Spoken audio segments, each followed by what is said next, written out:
ચોમાસામાં સરીસૃપ જેવા હવે શહેરમાં દેખાવાના શરૂ। માંજલપુરમાં સૂર્યદર્શન ફાટક પાસે રોડ પરથી કોબ્રાનું રેસ્ક્યુ। કોબ્રા સાપ 1 કલાક સુધી રોડ પર બેઠો હતો। જીવદયા પ્રેમીઓ દ્વારા તેનું રેસ્ક્યુ કરાયું। શહેરના માંજલપુર વિસ્તારમાં આવેલા સૂર્યદર્શન ફાટક પાસે એક કોબ્રા સાપ 1 કલાક સુધી રોડ વચ્ચે બેઠેલો દેખાતા લોકોમાં ફફડાટ વ્યાપી ગયો હતો। ઘટનાની જાણ થતાં જીવદયા પ્રેમી સંસ્થાના વોલિયન્ટર્સ દ્વારા જહેમત બાદ રેસ્ક્યુ કરવામાં આવ્યું હતું। સામાન્ય રીતે ચોમાસાની ઋતુમાં પ્રથમ વરસાદ બાદ જમીનમાં બફારો, ઉકળાટ તથા સરીસૃપ જીવો કે જે જમીનમાં દર બનાવીને રહેતા હોય છે તે તથા જળચર જીવો પાણી ભરાતા બહાર નીકળી આવે છે।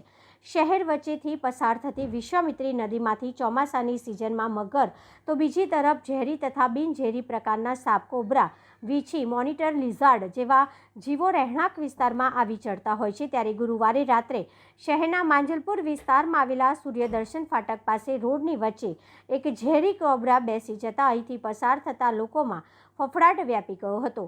એકાદ કલાક સુધી રોડ વચ્ચે કોબ્રાની બેઠકથી રસ્તે પસાર થતા લોકો અટકી ગયા હતા। બનાવની જાણ જીવદયા પ્રેમી સંસ્થાને થતાં સંસ્થાના કાર્યકરોએ આવી થોડીક જહેમત બાદ આ ઝેરી કોબ્રાનું રેસ્ક્યુ કરતા લોકોએ રાહતનો શ્વાસ લીધો હતો।